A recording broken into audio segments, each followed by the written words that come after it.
melting away, there is new and dramatic evidence. The world is heating up fast, and we have ourselves to blame. Global warming is real, and we humans are almost certainly the cause. That we are living climate change in real time. ABC News is taking an in-depth look at the problem of global warming. And global warming is happening, is underway. There is new information that reveals just how fast the world's ice sheets are melting. Melting ice and rising seas at record levels.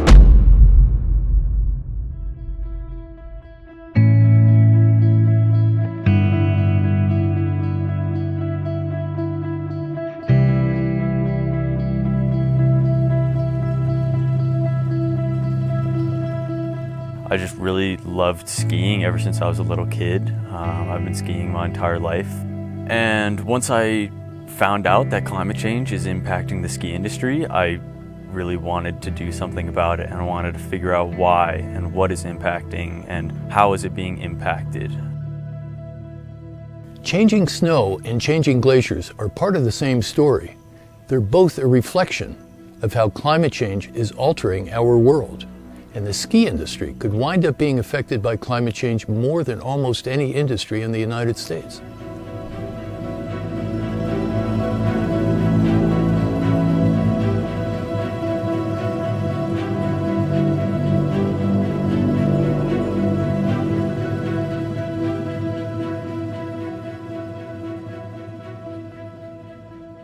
We've been hearing about climate change all over the world, and there has never really been any stories or documentaries or any of that sort of how it's impacting the ski industry.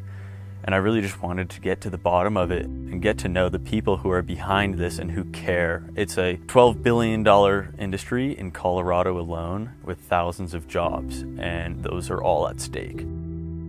The ski industry is certainly wise to be concerned about climate change. And there are at least a couple of organizations. One of them is called POW, P-O-W, Protect Our Winters, as one example of people who are very concerned that they will lose the ability to go out and snow in winter, and some places that may happen, indeed. The Sochi Olympics suffered some of the most extreme weather of any winter games.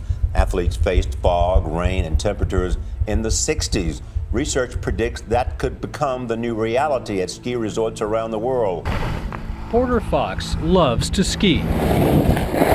He's been shussing down slopes since he was 2. Fox predicts that by the end of the century, ski trips in the state could be little more than a fond memory. Many popular resorts have been implementing green policy efforts to help prevent such a thing from happening. We're really trying to do things. We're trying to reduce our carbon footprint. If we don't lead by example on this, if the ski industry, if A-Basin doesn't do that, I'm not sure who is. Fox also stresses that the impact of a snowless winter, while bad for Utah skiing, is much further reaching. Park City in 20, 30, 40 years might have 0 snowpack. We as skiers are going to be affected first. We're going to be affected first because that snow is very sensitive to slight changes in temperature. We're going to lose our fall snow. We're going to lose our spring snow cover earlier, and we're going to have lower accumulation during the winter. Well, of course, the ski industry is worried about climate change. It's it's a real thing, and as we all know, the winters are getting warmer. Well, 2016 is the warmest calendar year on record. When you look around the planet, there are a lot of worrying trends associated with that. And so we're seeing this in other places around the world. Greater risk of wildfire, heat waves, big consequences for not just people and society, but also for the environment. Big costs associated with these kind of events. Without snow's contribution to the climate and water supply, a chain of disasters including forest fires, dried up rivers, and a loss of hydroelectric power could be set off. Fires, their behavior depend on the terrain and what their fuel is and how they burn. The more fuel we have, the more fires we'll have. I think the owners of the ski industries are especially worried because they won't be making as much money as they want to, and then they'll have to shut down their resorts. Also think that skiers and snowboarders are worried because if they like snowboarding or skiing as much as I do, they wouldn't want that to go away. I just really love skiing. That's one of the main reasons I live in Colorado and I live in this area of the US, is just because I can't live without snow, and skiing is just one of my passions.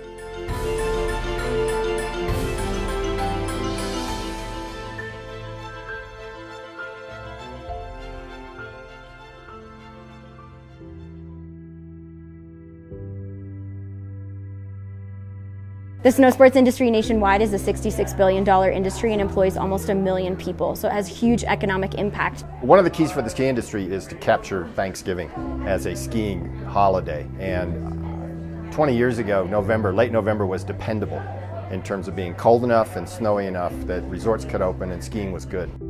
For instance, last year in November, we had a drought month, but the resort's still open around Thanksgiving. That's what people expect. It was tough to get all the snowmaking done and open up, and they did it. And what we found is that there is a pretty big impact, and when you have a lower than average snowfall winter, you've got about $800 million of unrealized revenue in the United States, and it can cost the U.S. about anywhere between 13,000 and 27,000 jobs. Well, I think all resorts should worry about the effect of climate change. I mean, snowmaking when I was skiing was almost non-existent. Unbelievably warm conditions. Snowmaking is becoming more difficult, and in our industry, these are crucial things. You know, we need cold air, we need winter, we need snow. But with the advent of snowmaking, and especially in recent years, the technology about making snow, it used to be you couldn't make snow below freezing. But now they could actually make snow above freezing. And we can get snow up to about 37 degrees Fahrenheit, something like that. And so with climate change, we're warming the planet. What that does in the wintertime is it pushes us toward somewhat warmer conditions. One of the things that's happening as the planet has warmed up is we've been getting about the same amount of water, but more of it falls as rain and less as snow. And obviously that's a problem for the ski industry. We don't ski on water, we ski on snow. Half of the 103 resorts in the Northeast will likely not be able to stay open, and that's in the next 30 years. It's the lower places that are getting hit the worst, as you might imagine. Because warming also turns the precipitation to rain, at the beginning and the end of the season, the snow season gets a little bit shorter. The snow pack tends to be larger in the middle of winter and up till about February, but from March through the rest of the year, the snowpack is now less than it used to be. You know, I've been up in Big Bear since the early 80s, and there was plenty of years where we were skiing all the way till May 1st, and we were having winter storms through April. You know, in fact, April and March used to be our coldest, snowiest, wettest month of the years, and it's not that way anymore.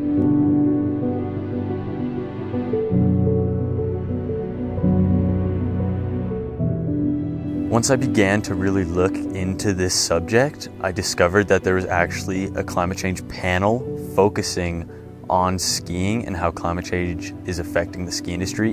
And I went up to find out more about the future of snow. So we're here today because A-Basin is sponsoring a panel of 3 people who are going to be talking about climate change and in particular the impact of climate change on the ski industry.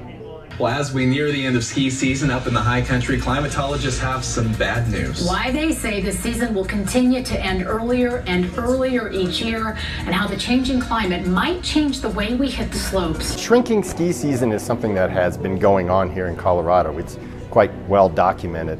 And this is quite attributable to a warming planet, which is attributable to human activities that have impacted our climate system.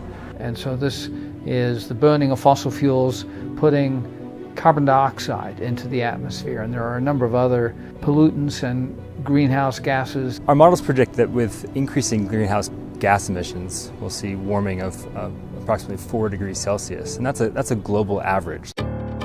Now, there is a critical number that's being discussed at the Climate Change Summit. That number is 2 degrees Celsius. Now, if the global average temperature rises by that number, we're in uncharted territory. It means things like supercharging droughts, storms becoming more intense, heat waves becoming more deadly. You know, people say a degree or 2. Oh, that'd be great. I'd love it to be a degree or 2 or 3 warmer. You know, I could grow my tomatoes in February. If you go 4 degrees is about how much warmer the planet was 40 million years ago, when it was warm enough that Antarctica was completely melted. Small changes in temperature have big impacts on this planet. So when scientists talk about 2 degrees, we are very nervous about 2 degrees. And when we talk about 4 degrees, we're talking about as much change as this planet has seen in 40 million years. So even 2 degrees difference can make a tremendous amount of difference. What that means for ski ski areas could mean the difference between rainfall and snow. So if we add lots of greenhouse gases to the atmosphere, and we have, there will be more energy in the atmosphere. Energy in the atmosphere is by definition climate, and climate will change. This is the projection for Western North America. I'm a little emotional. I found myself getting a little emotional talking about the projected changes. The emotions kind of rise to the surface when I then have to communicate the dire situation that we could potentially be in if we continue along the current greenhouse gas emissions trajectories. I think the emotion comes from he knows it's coming, he's trying to get the word out, and nobody's believing him. This past Thanksgiving was a pretty bad time for skiing. Now, it got better right after that, but when you miss that important holiday, you're missing a lot of skiers. Yeah, I think what we're seeing with weather is very unpredictable. I mean, I think it would be a hard time to be a meteorologist right now. Well, it gets tougher and tougher all the time because of so many other factors that are playing in and so many of the factors that we're aware of. But changes are happening, which do change your forecasts and change the state of the weather around the globe. The difference between weather and climate is basically one of time. Weather is short term. What's going to happen over the next week, months, that sort of thing. Climate is what happens over a longer duration. So that's what is changing. That's what we're watching change. So I'm a climate scientist. One of the key words there is that I'm a scientist. And so it's like being a detective. But in addition, being a climate scientist, it means that what I do is actually important for society. It's important for the environment in general. Skiing is, unfortunately, at the mercy of weather, at the mercy of climate. If it doesn't get cold enough, we don't ski. And if we don't get snow, we don't ski.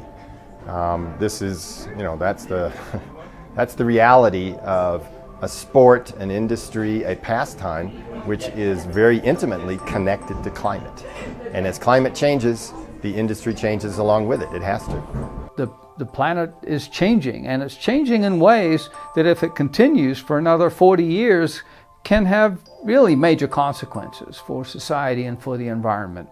I always want to have skiing in my life, and I want to know that my kids can have skiing in their life as well and enjoy the delicacy of snow and how beautiful, just the special feeling of being able to ride and ski through powder waist deep is an unbelievable feeling. If my kids aren't able to do that, or even just my friends or family, even just people around the world, if they aren't able to experience the nature and the pureness of snow, that would be extremely heartbreaking.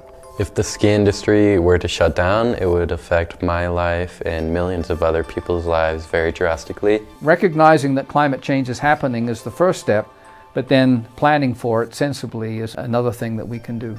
The really exciting part about climate change right now is that the technology to solve the problem largely exists. We have the right renewable technology, and really what we need to do is just implement those policies. We absolutely have a fighting chance to change some of these policies. So really all we need to do is transition off of some of these bad policies in terms of fossil fuels and move towards that clean energy, and we'll be able to protect some of this powder. Speaking out is how things can change. And so I think that's something that skiers and riders can do. Well, we can talk. We can let our friends and neighbors know. We can let people know that indeed we have seen change in the skiing, and we have seen change in the quality of skiing. And let people know about that, and let people know that this is a big business. It's important to Colorado's economy.